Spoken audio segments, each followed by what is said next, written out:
Welcome to our channel. నేను మీ జాక్రిస్టన్. Yes, movie lovers కి Shekhar Kamla full meals ఇచ్చాడనే చెప్పాలి. సో ప్రస్తుతం తెలుగు రాష్ట్రాల్లో ఏం నడుస్తుందంటే కుబేరా నడుస్తుందనే చెప్తున్నారు. సో ఈ మూవీలో కూడా ఇద్దరిని చూసుకుంటే నాగార్జున అలానే ధనుష్ ఇద్దరి క్యారెక్టర్ని ఈక్వల్గా చూపించే ప్రయత్నం అయితే చేశారని చెప్పాలి. ఇప్పుడు చూసుకుంటే సినిమాలో డైలాగ్స్ కావచ్చు, ఎలివేషన్స్ కావచ్చు, సో ఇవన్నీ కూడా కొంచెం కొత్త జానర్లోకి శేఖర్ కమ్లా ఎంట్రీ ఇచ్చాడని చెప్పాలి. సో ప్రస్తుతం మనం ఐమాక్స్ దగ్గరికి అయితే రావడం జరిగింది. సో ఇక్కడ పబ్లిక్ని అడిగి తెలుసుకుందాం. ఇక్కడ హడావుడి చూసుకోవచ్చు. నిజంగా ఆఫ్టర్ లాంగ్ టైం, చాలా రోజుల తర్వాత మూవీస్ కూడా ఏమి లేకపోవడంతో చాలా రోజుల తర్వాత ఒక పెద్ద సినిమా రావడం కూడా మూవీ లవర్స్కి చాలా హ్యాపీగా మూవీ అయితే ఎంజాయ్ చేస్తున్నారు. ఒకసారి పబ్లిక్ని కూడా అడిగి తెలుసుకుందాం మూవీ రివ్యూ ఎలా ఉందో. So let's watch it. Cinema వచ్చే కుబేరా సినిమా చూసాను బ్రో, చాలా బాగా అనిపించింది సినిమా. మనకు చాలా సినిమాలు అర్థంగా వస్తాయి, అందులో అర్థమైన చిత్రంలో ఒక కుబేరా నిలిచిపోతుంది. చాలా రోజుల తర్వాత మనకి ఇది కదా కావాల్సిన సినిమా అనిపించింది. ధనుష్ కానీ నాగార్జున కానీ చాలా మంచి పర్ఫార్మెన్స్ ఇచ్చారు, చాలా బాగా అనిపించింది. ఎక్కడ కానీ బోర్ కొట్టదు, లాగ్ అనేది లేదు సినిమాలో. మన జీవితం గురించి తెలుసుకోవాలంటే కుబేరా సినిమా చూడాలి, అంత ఇన్వాల్వ్మెంట్ చేశారు సినిమాలో. శేఖర్ కమ్లా డైరెక్షన్ చాలా బాగా అనిపించింది. డిఎస్పీ యాస్టీస్గా ఇరక్కొట్టేశాడు. బీజిఎం కానీ మ్యూజిక్ కానీ చాలా బాగా అనిపించింది. ఇద్దరి కాంబినేషన్ చాలా బాగా అనిపించింది బ్రో. అంటే మనం అప్పుడు నాగార్జున చూసాం, సో ఇప్పుడు ధనుష్ను నాగార్జున చూసాం. అలా కాదు బ్రో, ఇది ఎలా అంటే ఇది యాక్షన్ ఫిలిం కాదు.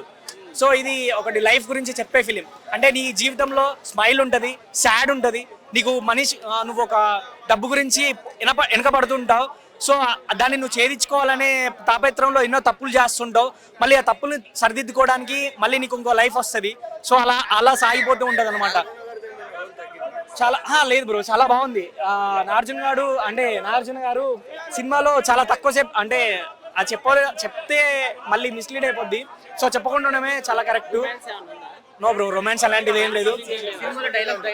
డైలాగ్స్ చాలా బాగున్నాయి బ్రో, కానీ మనకు కొన్ని అర్థవంతమైన డైలాగ్స్ కూడా ఉన్నాయి సినిమాలో, చూడొచ్చు, మనకు కనబడతాయి. కామెడీ మనకు అలా రష్మిక గారు కామెడీ చాలా బాగా చేశారు బ్రో.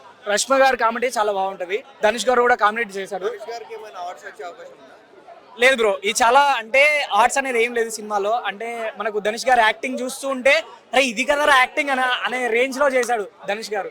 చాలా బాగా అనిపించింది సినిమా, ఎక్కడ బోర్ కొట్ట. శేఖర్ కమ్లా ఆఫ్టర్ చాలా మంచి సినిమా తీశారు. ఇది చాలా మంచి సినిమా, మనకు కావాల్సిన సినిమా, తప్పకుండా చూడండి. నా రేటింగ్ 3.5 బ్రో, 5కి. Dialogue super. Heroine game scope అసలు హీరోయినే కాదు బ్రో, సపోర్టింగ్ రోల్ అది హీరోయిన్ అనరు.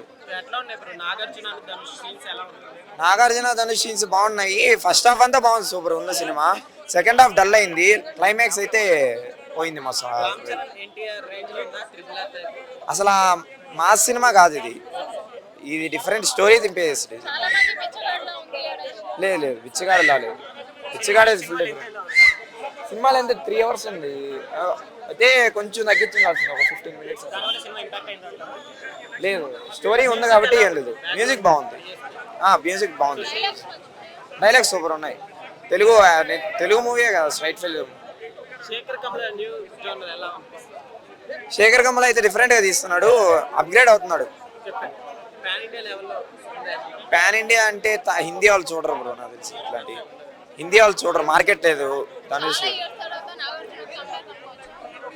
నాగార్జున గారు కంబ్యాక్ అంటే రోల్ ఆయన చేసేటట్టే ఉంది, కానీ హీరోయిక్ షాట్స్ అయితే లేవు పెద్ద. సెకండ్ హాఫ్ లో ఫైట్ ఉంటుంది అంతే, ఇంకేం.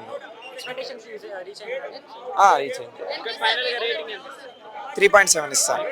నాగార్జున గారు చాలా బాగా చేశారు, ధనుష్ ఇద్దరు అందరూ బాగా చేశారు, చాలా బాగా చేశారు, చాలా బాగుంది. సాంగ్స్ బాగున్నాయి, అంతా బ్యాక్గ్రౌండ్ మ్యూజిక్ బాగుంది, దేనికి వంక పెట్టడానికి లేదు, అంతా చాలా బాగుంది. నాగార్జున చాలా బాగా చేశారు. ఆయన అడిగేదే ఉంది పెద్ద, ఆయనకి ఆయన లెజెండ్, చాలా బాగుంది.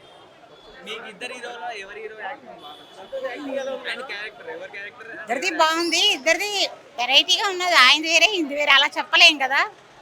ఇద్దరు చాలా బాగున్నారండి. ఆయన ఎప్పుడు ఎంకగానే కనిపిస్తారు, ఎంత ఇంకో 10 ఏళ్ళైనా అలాగే ఉంటారు ఆయన. తను కూడా చాలా బాగా చేస్తుంది, బాగుంది, చాలా బాగుంది. పర్లేదు, చూడొచ్చు అనిపించింది సినిమా. ఈ వీకెండ్ కి వాచబుల్ ఫ్లిక్ అనిపించింది. ఎలా ఉంది నాగార్జున గారి ధనుష్ గారి యాక్టింగ్? ఇద్దరు యాక్టింగ్ టాప్ నాచ్ అని చెప్పొచ్చు. అంటే ధనుష్ గారు కూడా ఒక బిచ్చగాడిగా క్యారెక్టర్ చేశాడు. ఒక సినిమా స్టార్ట్ అయిన కాసేపటికే కొన్ని కారణాల చేత బిచ్చగాడి నుంచి తను వేరే పొజిషన్ అనేది చేంజ్ చేసినా సరే ఆ బిచ్చగాడ హావభావాలు, బిచ్చగాడు ఎలా ఉంటాడు అనేది సినిమా మొత్తం కూడా ఎక్సలెంట్గా పండించాడు ధనుష్. అంటే తన లుకింగ్ మార్చినా సరే తన బిచ్చగాడ క్యారెక్టర్ అద్భుతంగా పండించాడు. ఇంకోటి నాగార్జున సొసైటీకి చెడు చేయాలా మంచి చేయాలా అనే కన్ఫ్యూజన్తో కూడుకున్న పాత్ర క్లియర్ కట్కి ఫేస్ కట్లో కనిపించింది. ఆ నాగార్జున యాక్టింగ్ కూడా సెటిల్ పర్ఫార్మెన్స్ బాగుంది అనిపించింది. రష్మిక పెద్దగా స్కోప్ అయితే సెకండ్ హాఫ్ నుంచి ఇచ్చారు, కానీ రష్మిక తను ఉన్నంతలో పర్లేదు అనిపించింది తప్పితే పెద్ద టాప్ నుంచి పర్ఫార్మెన్స్ ఇచ్చే క్యారెక్టర్ అయితే రష్మికకి ఇవ్వలేదండి. ఎట్లా ఉందన్న శేఖర్ కమ్ల గారంటే ఇంతకు ముందు వరకు వేరే వేరే జోనర్లో చూశారు, ఎలా ఉంది? ఫస్ట్ టైం అంటే శేఖర్ కమ్ల తీసిన దాంట్లో ఇప్పుడు వరకు అన్ని చిన్న సినిమాలు చిన్న క్యాస్ట్ తోటి తక్కువ బడ్జెట్ తో తీసాడు. ఇది కొంచెం బడ్జెట్ ఫుల్ ఫిల్మ్ కాబట్టి దానికి తగ్గట్టుగానే లవ్ స్టోరీ ఎంచుకోకుండా ఒక సొసైటీలో ఇప్పుడు జరుగుతున్న ఒక యూనిక్ పాయింట్ ని తీసుకొని అద్భుతంగా తెరకెక్కించాడు. అంటే ఒక మొత్తం కూడా సినిమా మీద ప్లస్ పాయింట్ వీళ్ళ ముగ్గురు మధ్య సాగింది.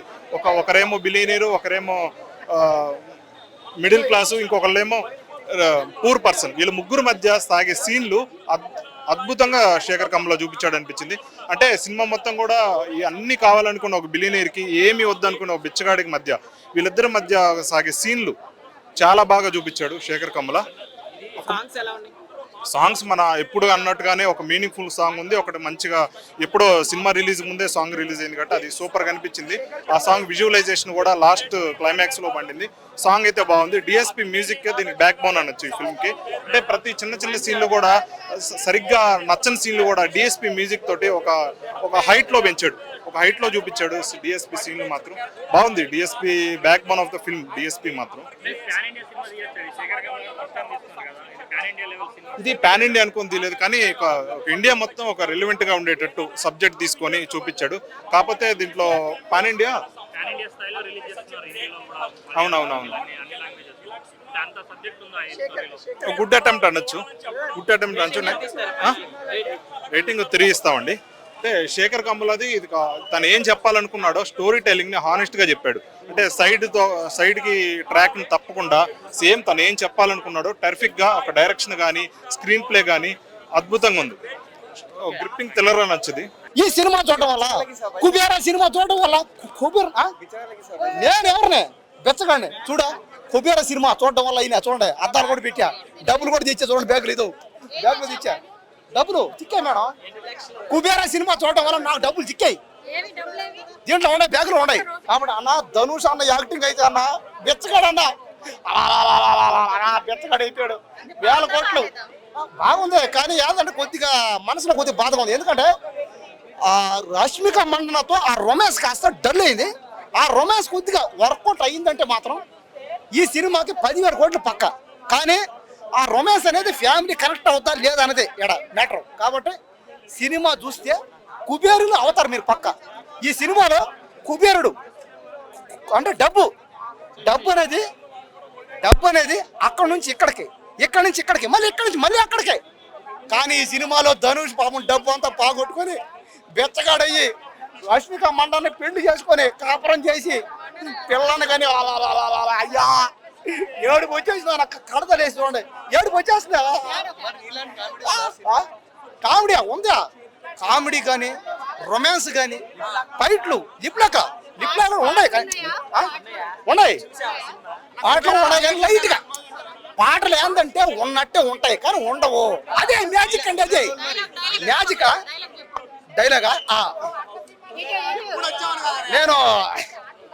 నేను బెచ్చగాడిని ఇప్పటిదాకా, ఎప్పటి నుంచి డబ్బు ఉంది కాబట్టి నేను కుబేరుని. డైలాగ్ ఇదే అనమాట. ఇలాంటి డైలాగ్ చాలా ఉన్నాయి అక్కడ. కుప్పలో ఉన్నాయి కుప్పలో. ఇంకా శేఖర్ కమ్మలో డైరెక్షన్, శేఖర్ కమ్మలోనా శేఖర్ కమ్మలో డైరెక్షన్ ఉంది పోయా, ఘోరం పోయా, దారుణం, అరాచకం. ఈ సినిమా ప్యాన్ వరల్డ్ అయితే మాత్రం 1,00,000 కోట్లు పక్క.